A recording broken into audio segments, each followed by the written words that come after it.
Good morning, everyone. This is Martin here from Adelaide in Australia. I feel very blessed to be part of the Love Lives here, and welcome to my little mini series on the evolution of love. I know it's the end of the first 10 days and the beginning of the second 10 days, so I'll probably just bridge this video of the love of self into loving community and build the two themes into one to start the series off. So we could ask ourselves, do we really know how to love? And it's often assumed that because we love people, because we have family, because we are aware of the grief that we feel to the environment, that we actually already have the capacity to love. And this is true, we do. We have a capacity to love. But is there a chance that love is evolving? And if so, why is it evolving? And part of what I've come to understand in my journey is that we can ask ourselves, what really is the task of our sun, our solar system, our planet with all its diversity of creatures and minerals and trees and the human beings? And it really is about learning how to love. And we could almost say that the mission of the consciousness of the earth is to bring love into the universes. And we could say, well, love's always been around. Yes, it has, but it's been enfolded, so to say, in groups of people. We love because we belong to a nation. We love because we are a family. We could say it's been built into a collective.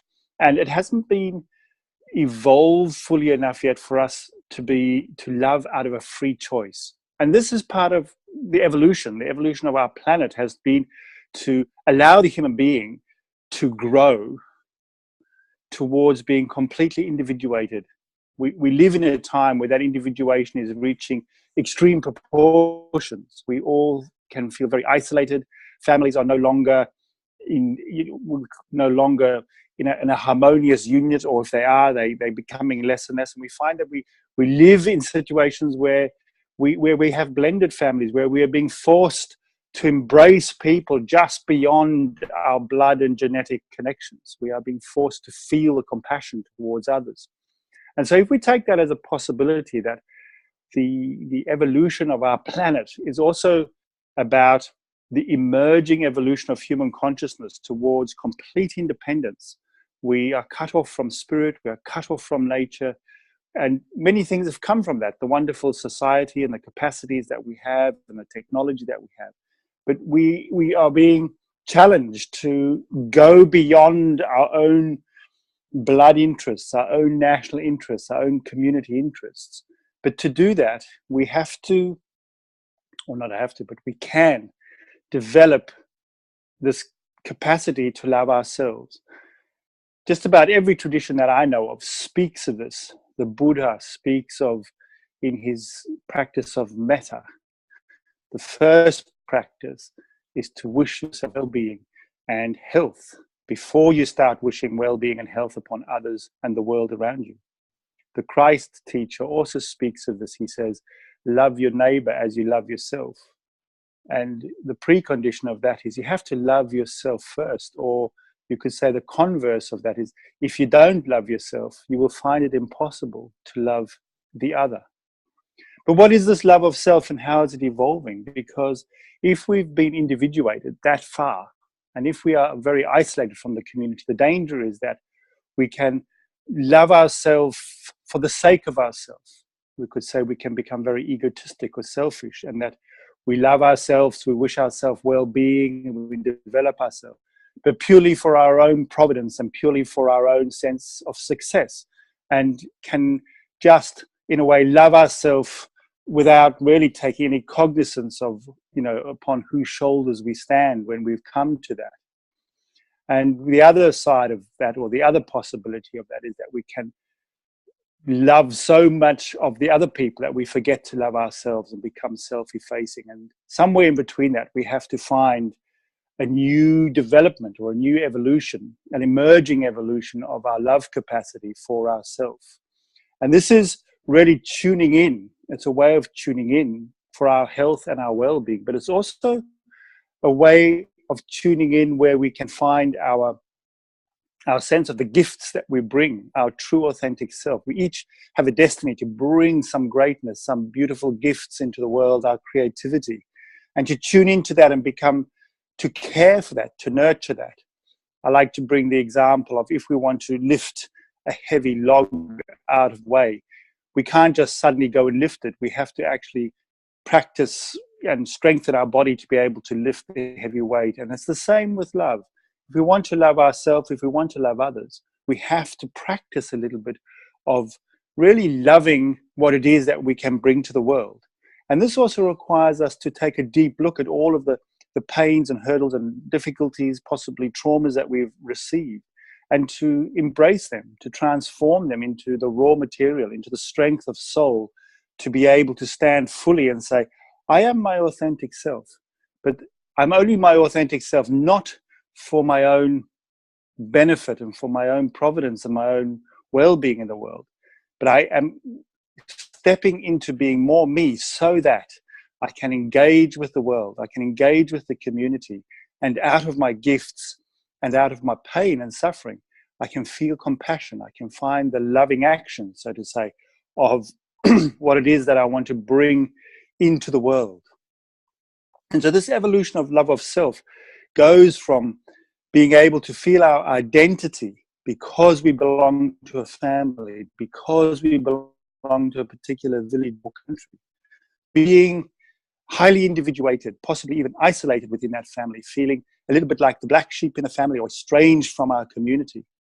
But then it needs to grow again, evolve again from being completely in ourselves and undergoing the danger of becoming completely selfish or completely self-effacing, to being able to know that I stand in my authentic self and can engage out of that to bring my gifts into any situation that I'm faced with, out of a deep humility towards the compassion we've developed through our suffering and grief, but also to be able to say, these are the qualities, these are the gifts that I've developed in my life and can bring that to there. And so with the evolution of the love of self, we also have the evolution of our love to community, that we need to develop communities. And this is the bridge between week 1 of Love Lives Here and week 2, is that our evolution of love in community is also going from being able to love people because they are born of our blood, they are our family, they are our extended village, they are our community. We need to start developing a sense of community that is not dependent upon our blood. We can walk down the street and we can feel the connection to a stranger, a person who's in need. And even this community of Love Lives Here is born out of that quality. Not everyone in this community of people are listening to this video or receiving or doing the work out of the good of the whole. We're not connected by blood. We're connected by an idea. And this is also an evolution of the loving community, the love of other, is that we can be in different places of the world, but we're connected through the idea, not just through the bond of our identity together out of community and national identity. We are able to find love through an ideal, a task that we set ourselves, and bring our difficulties and our differences together. And in the melting pot of meeting each other, we will also evolve our capacity to feel love for the other. We could almost say that we're heading towards a time where we will not be able to rest easily if we can feel another on the earth suffering. And this is a new sense of community, an evolution of community that includes people who go beyond what we meet in our family, even beyond what we meet in our destiny, or our church groups where we affiliate, because that's where we grew up with our family. We can now create the next level, the evolving level of a sense of community, bound through agreements and bound through being able to awaken on hand of our differences, but united in a common task. So these two steps, we could say, is the evolution of our love of self, beyond just working towards my own well-being, but really taking a deep step into transforming my suffering and really embracing the great gifts I bring out of my authentic self, and then uniting with people beyond our blood and social, national communities or church communities or whatever communities we have, but building community out of a common idea and ideal, kind of the next step in the evolution of love. And as we progress in this, we will find that the evolution of love becomes more and more meaningful as we evolve, and as an emerging evolution, not just an evolution that's a choice of species, but an emerging evolution that is born of interaction between ourselves, and the creatures of the earth, and then also with spirit, which I'll speak more of in the next video. Thanks for listening. Bye.